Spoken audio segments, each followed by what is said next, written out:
अस्सलाम वालेकुम भाईजान। मैं थोड़े एक गल दसूँगा तो गौर नाल सुनिया मेरी गल। किस दौर की गल है कि एक बादशाह आई, उसनू एक बात सूझी, ख्याल आया कि मैं यार ना अपने कबर का जरा हाल है ना वो पुछना चाहना कि कबर दे विच के हालात होंदे और के गल बात पेश आंदी। उस अपने वजीर नू सद्या।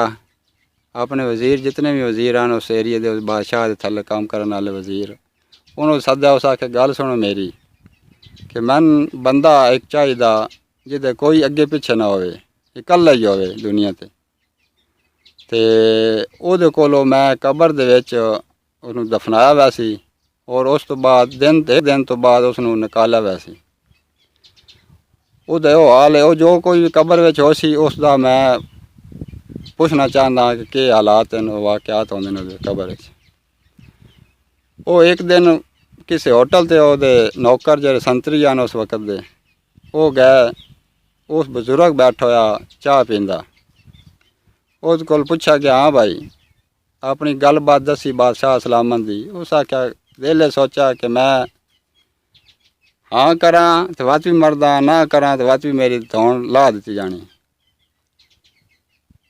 वो खामोश हो गया। उस आखे ठीक है जी मैं थोड़े नाल जाना वा बादशाह सलामत अगे पेश होए। उस आखे जी यह गल है। उस आखे ठीक है जी जिमें तुसी बादशाह सलामत राजी हो मैं काम जरूर करे।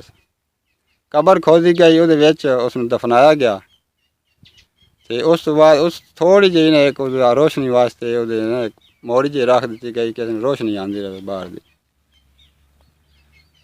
उस तो बाद उन्हें दफना बाद बादशाह सलामत दे कोल वापसी दफनाया गया। उस तो बाद 2 दिन तो बाद एक दिन तो बाद ऐलान किया गया कि इस दिन इस वक्त तुसी दुनिया जितनी भी है मेरे जगीर है वो सारी दुनिया इकट्ठी हो वंजे और बादशाह का तख्त लगाया जाएगा। एक दिन तो बाद बादशाह का तख्त लगाया गया और उसने निकालिया बाहर।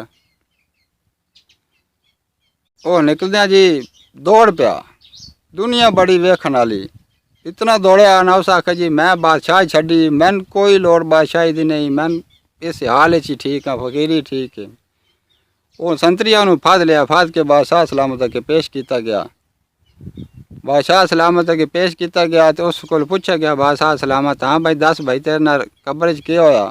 उस आखे जी जनाबे आला मैन दफनाया गया, दफनाने तो बाद फरिश्ते आ गए दोनों जेड़े सवाल जवाब कर दें। वो आ गए, उन्हें पूछा हाँ भाई सुना तेरे नाल दुनिया ते तू के निज़ाम बनाया। वो एक आख्या यार दोनों च एक बोलिया फरिश्ता। उस आख्या यार छोड़े फकीर आदमी इन्हू रहन दे, तू के सवाल जवाब करना। दूसरे आख्या नहीं भाई सवाल जवाब करना है, कबर है तो सवाल जवाब तो ज़रूरी है। उस बच्च हाँ भाई जी फलाने दिहाड़े तेरा खोता जेड़ा है वो भुखा है। उस आखे जी बिल्कुल भुखा है, आके 100 कोड़ा मारे जाए। उन्हें 100 कोड़ा मारे गया। उस तो बाद बस सवाल जवाब किया गया। उसको फिर दोबारा पूछा गया। उस आखे भाई फलाने दायरे तेरा खोता प्यास आई या धोपते बद आई। उस आखे बिल्कुल जी इं गल है जी। उसने फिर 100 कोड़ा मारा गया। तो इस वास्ते मैं उन्होंने 100 कोड़ा मारा। मैं इसलिए बेहतर है कि मैं जी बादशाही नहीं लैंदा, मैंने कोई शह नहीं चाहिए। मैं थोड़े हाल सुना छोड़िया। और जनाबे आला ये अज के दौर के बादशाह हैं जेड़े साढ़े नाल कारण आवाम गरीब आवाम नाल इन्हों को पुछे वंजे इन्होंने नाल के हो सी। मैं इस वास्ते वीडियो शेयर करता पाया कि मैं इस वास्ते शेयर करता पाया कि जे अज बादशाह हैं जो अमीर तरीन आदमी हैं जो गरीब की कदर नहीं करते और गरीब तो जितना भी है बोझ डाल रहे हैं।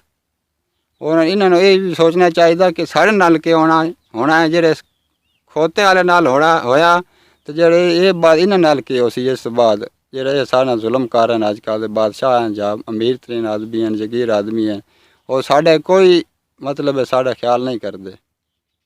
शुक्रिया।